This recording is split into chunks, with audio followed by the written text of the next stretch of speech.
Donc la création au cœur de Paris, dans le prolongement de Maisons et Objets, Maisons et Objets qui commence quelques jours plus tôt, 3 jours plus tôt.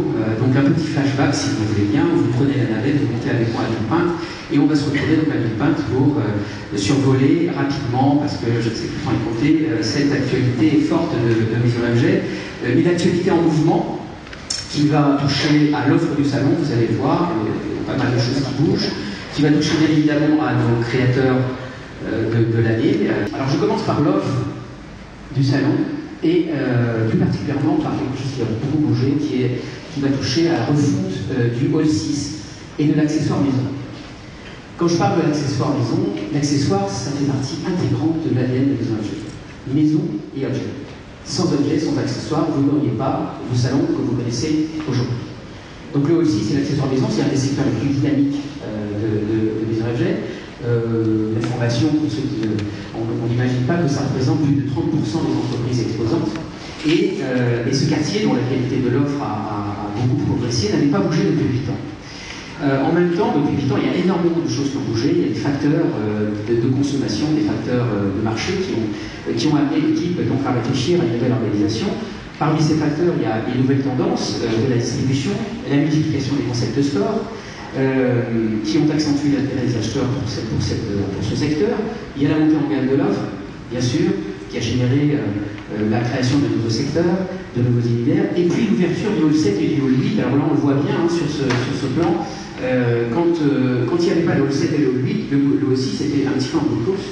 Et avec la création de ces halls, le hall 6, donc ça a recentré le centre de gravité du parcours des acheteurs. Et donc tout cela a été le cadre de la réflexion d'une refonte complète de l'offre de l'accessoire maison, avec donc résultat des courses, une simplification des univers, une redéfinition des circulations autour de 5 grands secteurs. Il y a un cadre qui sont les secteurs concept, donc fragrance et spa, moving, objet de mode, l'enfant, un secteur généraliste qui est quotidien, et puis la création d'un nouvel espace de 4000 m² qui s'appelle Zoom et qui est entièrement dédié, qui va concentrer les exposants les plus innovants dans les 4 univers de l'accessoire maison, les 4 univers concept de l'accessoire maison. Voilà, alors évidemment je ne vais pas rentrer dans les détails ici devant vous parce que ce serait trop long d'ailleurs pour la matinée, mais juste de vous dire que vous avez quelques visuels là, qui vous donnent un petit peu l'esprit de ce qui va être présenté dans cet univers. Il y a plus de 1000 exposants, sociétés exposantes qui seront présentes donc en septembre sur cet univers, et plus de 200 sociétés nouvelles, plus de 200 entreprises nouvelles, tout cela dans un esprit de création et d'art de vivre qui fait aujourd'hui l'identité de Maisons et Objets. Deuxième grand mouvement donc, va concerner Maisons et Objets Outdoor. Depuis 5 ans, Maisons et Objets Outdoor, c'est le salon de référence des distributeurs outdoor et des créateurs et des prescripteurs français et internationaux. Le prolongement de la décoration intérieure vers l'extérieur, c'est une des tendances lourdes de ces dernières années. Et à ce titre, Maisons et Objets Outdoor s'est étoffé donc en créativité avec une présentation une fois par an dans le hall 8 de Maisons et Objets. Or, c'est exactement comme dans le hall 6, pour l'accessoire maison, il y a énormément de choses qui bougent, il y a l'évolution des marchés et l'évolution des consommations qui amène aujourd'hui le phénomène outdoor à s'exprimer dans de multiples univers. Et donc, à partir de septembre 2012, cette offre qui n'a jamais été aussi importante se déploie sur plusieurs environnements de Maisons et Objets avec des approches spécifiques. La première des approches, c'est une approche design dans le hall 8 avec Now Design Livre. Et ça, c'est une des informations importantes parce que, comme vous le savez, Now se trouve généralement en septembre dans le hall 7 avec le projet extérieur. Et donc, pour la première fois, et sans doute de façon pérenne, on va constituer une offre design de mobilier, de l'univers, d'objets, etc., avec le regroupement de Maisons et Objets Outdoor et de Now Design. La deuxième approche, c'était l'approche luxe et bien-être. Quand on parle de luxe et de bien-être, bien évidemment, on pense à scène intérieure. Donc, scène intérieure et Maisons et Objets Projet. Donc, ça, c'est la deuxième approche de nouvel environnement de l'outdoor. Et la troisième approche sera une approche contemporaine et déco sur côté déco actuel. Alors, voilà, là aussi, je ne vais pas rentrer dans les détails, je vais juste vous donner cette information importante de cette constitution de cette nouvelle offre. Cette nouvelle lecture va permettre aux acheteurs, à chacun des acheteurs qui se trouvent dans chacun des univers de Maisons et Objets, de trouver l'offre qui lui convient au sein de chacun de ces units. Deuxième grand volet de cette présentation, ça va toucher donc aux services que nous apportons à nos clients. Là, je vous emmène dans le hall 5B où se situe une grande partie de ces services, et à commencer par le service aux prescripteurs. Les prescripteurs, vous savez, c'est une population particulièrement importante pour nous.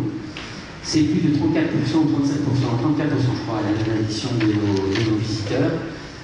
C'est plus de 30 000 personnes qui sont présentes, 30 000 architectes, décorateurs, designers, qui sont présents chaque année à chaque session. Et il était bien normal que nous leur apportions, ça fait quelques années déjà, un service dédié à leur visite. Donc c'est le Business Lounge spécial archi designer, qui est ici montré dans le hall 5B, qui est un espace convivial de networking, qui est un espace de rencontre, d'affaires entre les prescripteurs, les exposants labellisés, la presse spécialisée, les institutions. Voilà. Évidemment, c'est un espace de rencontre, donc je sais qu'il va y avoir énormément de choses très riches qui vont s'y rouler pendant.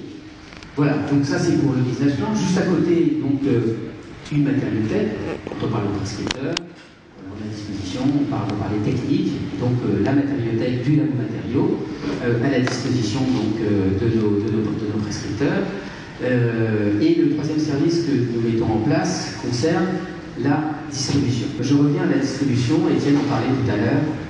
C'est très important pour nous, la distribution, c'est un petit peu notre accessoire, c'est partie de l'ADN de Maison Objet, c'est plus de 55 000 acheteurs professionnels, français, internationaux, qui sont présents 2 fois par an sur le salon.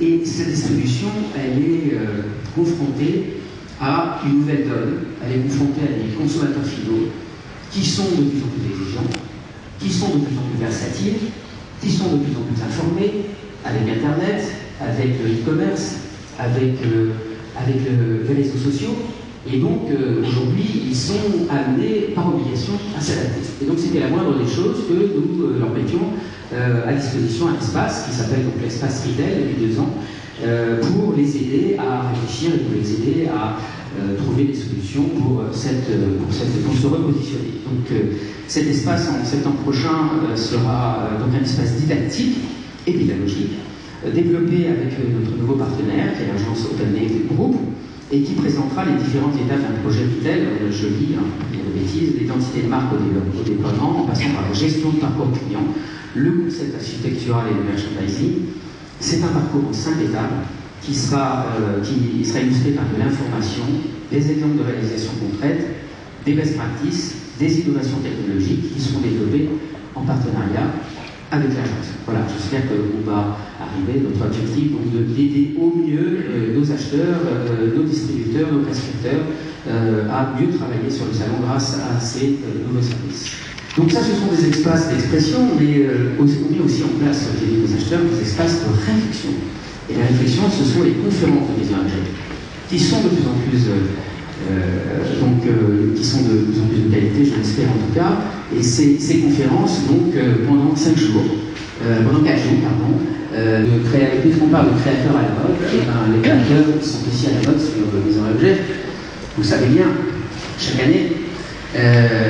année, pour cette édition 2012, je vous rappelle que les nominés, pas les nominés, les élus, parce que les nominés ne sont pas tous élus, donc les élus pour cette édition 2012 ont été donc les frères Campana pour les objets, Tokujin Yoshoka, vous l'avez bien dit, pour Nao Deservi. Vous souvenez-vous cette superbe installation, exposition de blanc immaculé dans le hall 8B à côté de Nao.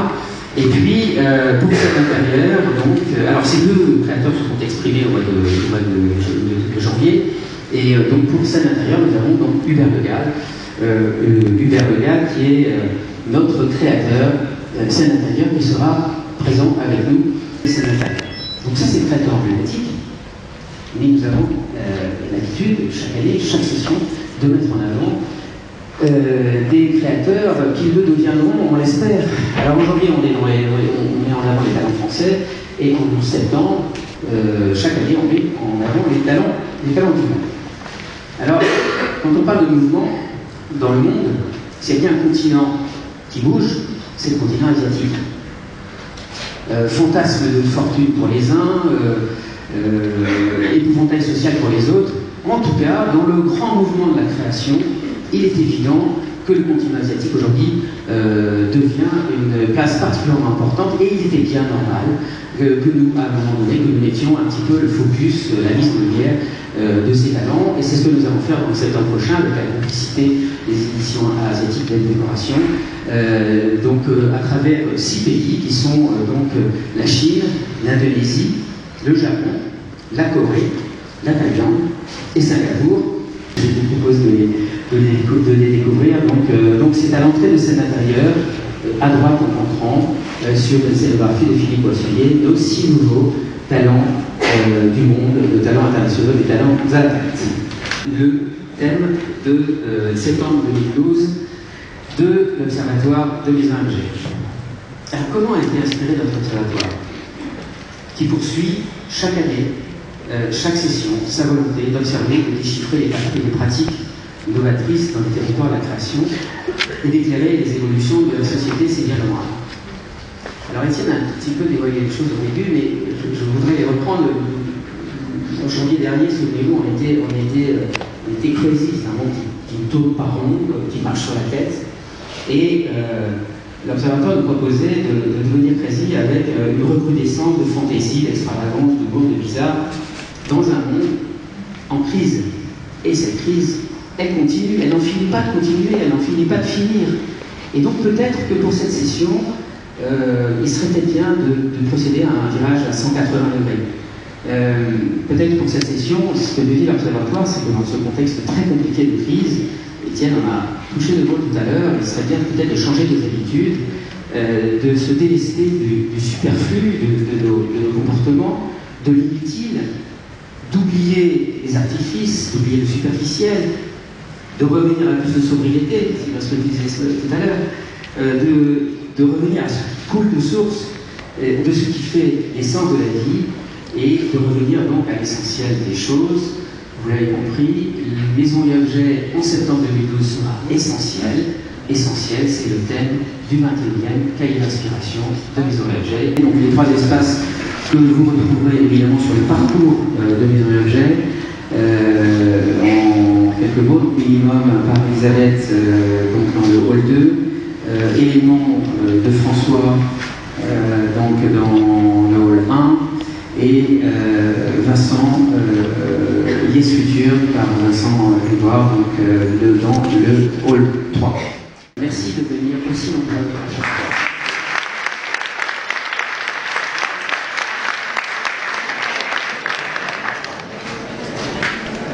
Bonne journée.